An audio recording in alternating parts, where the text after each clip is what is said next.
Hi, this is Patrick Horn, president of GHAPP. Thank you to our sponsor, Madrigal, for their support of this medication review video module. Hi, my name is HoChong Gilles. I'm a hepatology nurse practitioner with over 25 years of experience. I'm currently the program director for GI hepatology and liver transplant, and I'm also the deputy director for GI research in Richmond, Virginia. I have the pleasure of reviewing in this module about resmetirom, which has truly redefined the treatment landscape for MASH. And this module will review the core efficacy and also the appropriate patients that should be initiated on treatment. So briefly, metabolic dysfunction associated steatohepatitis, also known as MASH, really represents a progressive fibrotic form of fatty liver disease. And until 2024, there were no approved pharmacologic therapies. Resmetirom became the first FDA-approved therapy for adults with non-cirrhotic MASH and those with moderate to advanced fibrosis. So specifically, we're looking at those with F2 or F3 stage disease. Resmetirom is a selective thyroid hormone receptor beta agonist, which is designed to act primarily in the liver. And by activating the THR-β, fatty acid oxidation and lipid clearance occurs in the liver, therefore reducing hepatic steatosis, inflammation, and also fibrosis signaling. Importantly, it's liver targeted and it minimizes the systemic side effects of thyroid hormone related effects systemically. In essence, resmetirom, it restores a more metabolically friendly environment in the liver. So the pivotal data or trial that got the accelerated approval for resmetirom is known as the MAESTRO-NASH clinical trial, which was a phase 3 double-blinded placebo-controlled trial of nearly 900 adults with biopsy-confirmed MASH. And in those originally with F1B to F3 fibrosis. Participants were essentially randomized to either 80 or versus 100 milligrams of resmetirom versus placebo for 52 weeks as the primary endpoint. And it is going on for 54 months for an open extension for longer term data. So now the assessments in this trial included, it had to be biopsy confirmed, but also there was monitoring of safety and also the non-invasive tests, which included monitoring of liver tests, VCTE, which is also known as FibroScan or vibration controlled transient elastography, and the MRI PDFF. The primary endpoints were that they had to have more than or equal to one stage of improvement of fibrosis with no worsening steatohepatitis. And also you had to see an absolute resolution in steatohepatitis with no worsening fibrosis that had to be verified by 2 independent pathologists. So the key outcomes included fibrosis improvement, where we saw up to 2 times as many patients on resmetirom achieved improvement in fibrosis, which is greater than about 26% versus those in placebo without worsening steatohepatitis. Now, this trial was conducted during COVID. And so if they did not have the endpoint liver biopsy, they were considered as non-responders. So the FDA did conduct an independent imputed analysis, where they plugged in missing values and estimated that the fibrosis improvement was even closer to 35%.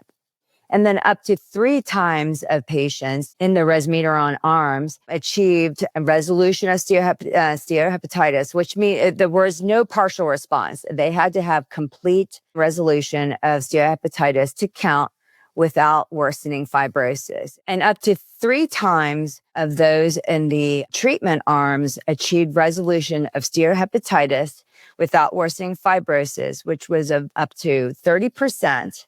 And it had to have complete resolution.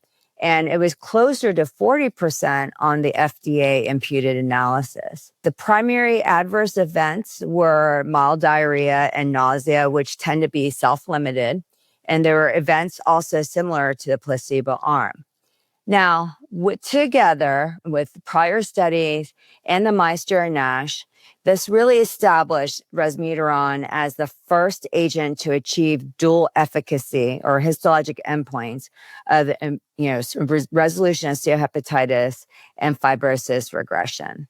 So where the FDA did grant accelerated approval in March 2024 for adults with non-cirrhotic MASH for F2 and F3 stage fibrosis. Now, there are ongoing, the open label extension to 54 months to evaluate the long-term endpoints such as cirrhosis, progression, and mortality. Now, who are the ideal candidates for treatment? So they have to have MASH, so, comparable with their metabolic profiles. So the presence of metabolic risk factors, especially obesity, type 2 diabetes, dyslipidemia, hypertension. They should have stable thyroid disease, no cirrhosis, but also and those with mild fibrosis are not candidates. So you want to make sure that you do a comprehensive evaluation to make sure that, you strongly suspect MASH by using either non-invasive tools, because liver biopsy is not required to assess the stage of their disease. So, I would start off by excluding other liver conditions, especially alcohol intake that may contribute more towards alcohol use disorder rather than the metabolic dysfunction, steatohepatitis. And in addition to those that are selected for therapy, the cornerstone is always in conjunction with lifestyle intervention and exercise. The contraindications for resmetirom include cirrhosis or decompensated liver disease, although there are ongoing trials to determine safety in that group. You don't want to initiate treatment if they have uncontrolled thyroid disease. You want to make sure that they get stabilized before starting or initiating therapy, or those that have active gallbladder disease.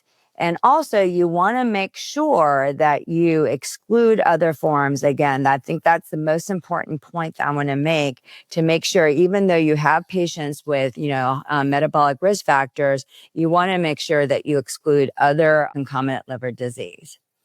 And if you start therapy, you want to monitor their liver tests throughout treatment and also assess by repeat non-invasive testing to see if there are improvements using either VCTE or the ELF score. So when we talk about non-invasive testing, so those are essentially the most widely used non-invasive imaging modality is vibration-controlled transient elastography.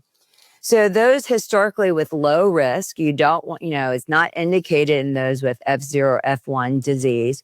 You want to essentially, the sweet spot, I think, is really the 8 to 12 mark, but, some may have 8 to 15 kilopascals as far as their VCTE. And because outside of 15, you do worry about, the presence of cirrhosis. If you don't have access to vibration-controlled transient elastography or FibroScan, you can, in the guidelines, you can use a blood biomarker called ELF, which is the Enhanced Liver Fibrosis Test. And even though there are going to be changes in the cutoffs for ELF, but I think that the goal, if you're looking at an ELF score of anywhere about between 7.7 and, 9.8. And then if you have access to MRE elastography, which is another imaging modality that could assess, fibrosis, you're looking at MRE results of anywhere between 2.6 and 3.6 disease. So essentially, doing these non-invasive liver disease assessments to ensure that, these are patients that would benefit from therapy, which is F2 to F3 disease. So we saw that we achieved histologic improvement with the resolution of steatohepatitis and also a no worse and reversal of fibrosis. So resmetirom truly marks the first disease-modifying therapy for metabolic dysfunctions and related steatohepatitis with advanced fibrosis, which is defined as, again, as F2 to F3 disease. It does, with lifestyle intervention and exercise complement reversing of fibrosis in this population. And it's really an exciting time because new therapies are coming out. And so this is a great time to be in this disease space. And if you want more information, please check out the GHAPP website or download the GHAPP 2.0 app on your phone to have access to a lot of materials and resources. So thank you for tuning into this module, and I hope you have a great day.